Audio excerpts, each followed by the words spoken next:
Is that your position, that this bill, if it were to be passed, would interfere directly with interest rates, setting interest rates? If we were to raise interest rates at a meeting and someone in the Congress didn't like that and said, I want the GAO to audit that decision, wouldn't that be viewed as an interference? I wouldn't think so. This is just reviewing it, and you can do what you want. The Federal Reserve has never been subjected to an outside audit. And if you audit them, it's very likely that Greenspan, Bernanke, and Volcker might all go to jail. It was announced earlier today, that there will be a hearing on H.R. 1207, the bill to audit the Federal Reserve Bank. This will be the first independent audit in the Federal Reserve's 96-year history, and it's long overdue. Months ago, I asked the Vice Chairman of the Federal Reserve who received the $1 trillion in funds that the Federal Reserve has handed out to domestic institutions. He said, I'm not going to tell you. And then more recently, the Chairman of the Federal Reserve, I asked him who receives the $500 billion, we're talking about $500 billion, that the Federal Reserve handed over to foreign central banks. Who did they disseminate that money to? And he said, I don't know. $500 billion, and he doesn't know. It's long overdue. We need to audit the Federal Reserve, and I'm happy to say that we're going to have a hearing on that very soon. The only way, really, America can get out of the current mess is you've got to shut the Fed down completely, get rid of the Fed. You've got to put the money printing mechanism back under the roof of the federal government instead of outsourcing it to the Fed. Why were the bank's front men, Alan Greenspan and Ben Bernanke, all over the news saying that they were above the law? What is the proper relationship, what should be the proper relationship between a chairman of the Fed and a president of the United States? There is no other agency of government which can overrule actions that we take. What the relationships are don't frankly matter. A grassroots movement demanding that the private Federal Reserve be nationalized exploded in size across the country.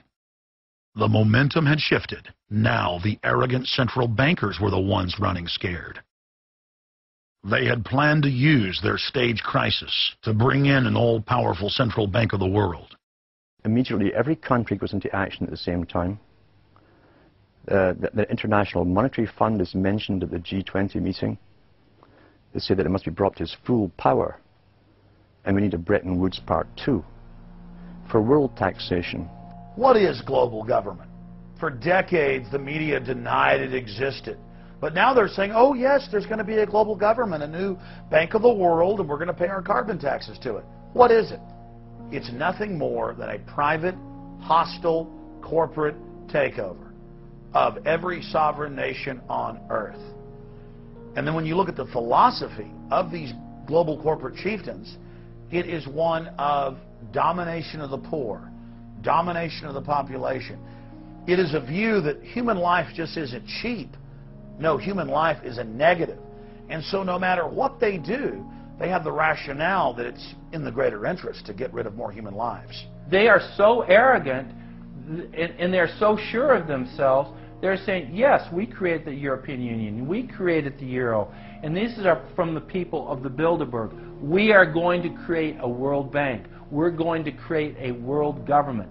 They're saying it out loud and clearly. Suddenly, across the planet, their regional front banks had been identified by sovereign populations as the illegitimate shadow governments that they are. The controllers had moved too quickly and revealed their hand.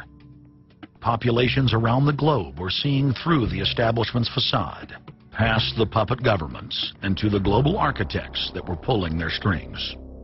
Where are the American people? Why have they lost their dignity? What is stopping them from speaking out?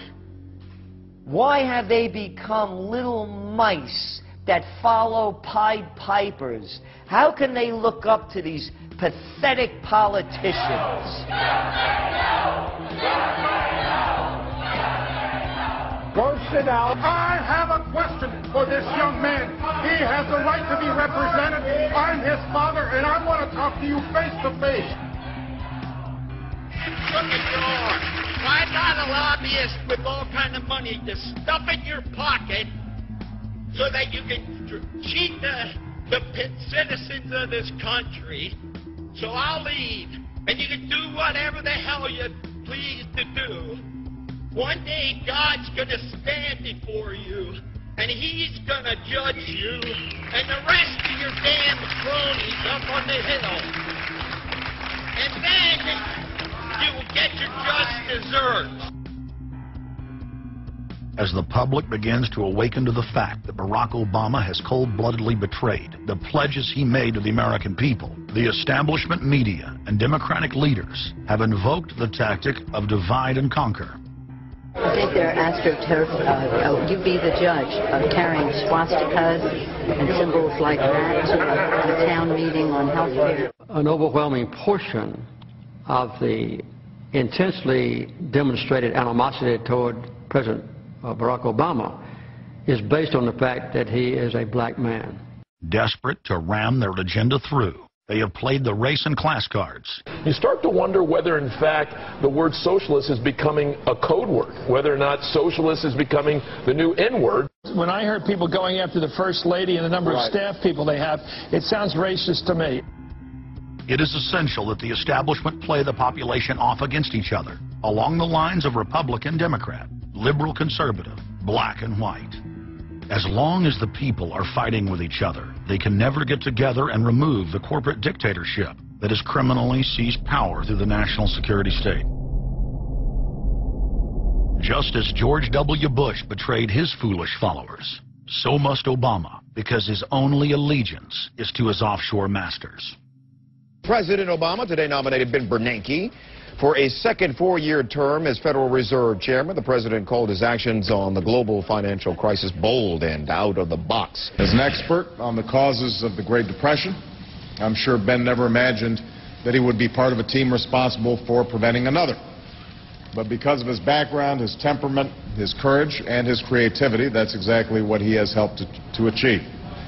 And that is why I am reappointing him to another term as chairman of the Federal Reserve.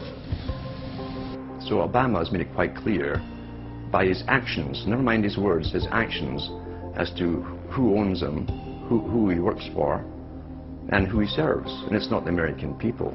It is so obvious to anyone paying attention that the President of the United States is not the real person in control.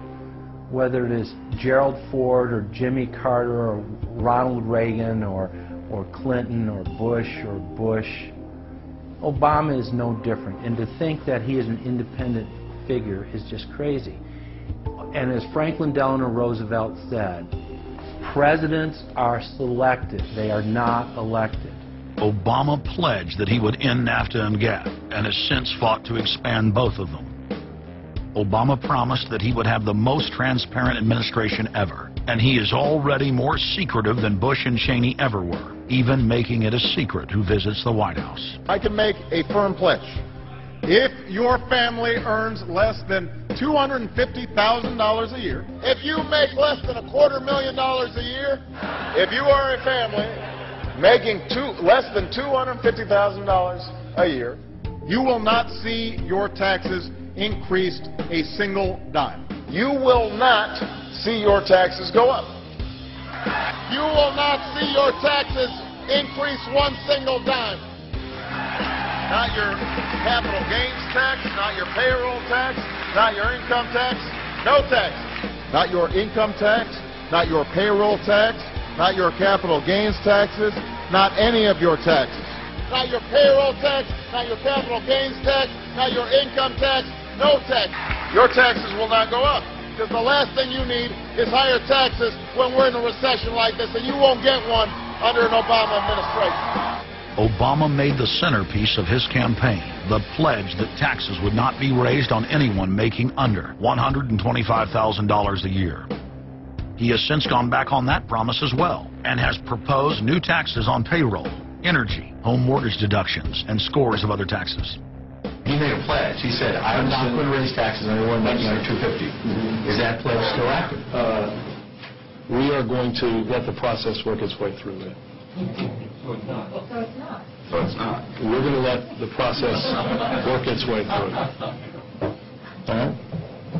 The the Senate is looking especially at this issue of capping the deductions for health care that employers and employees now get. That would be an tax increase for many families earning under $250,000, but the President said he was open to it, so that means that the tax pledge he made back in September is no longer operative?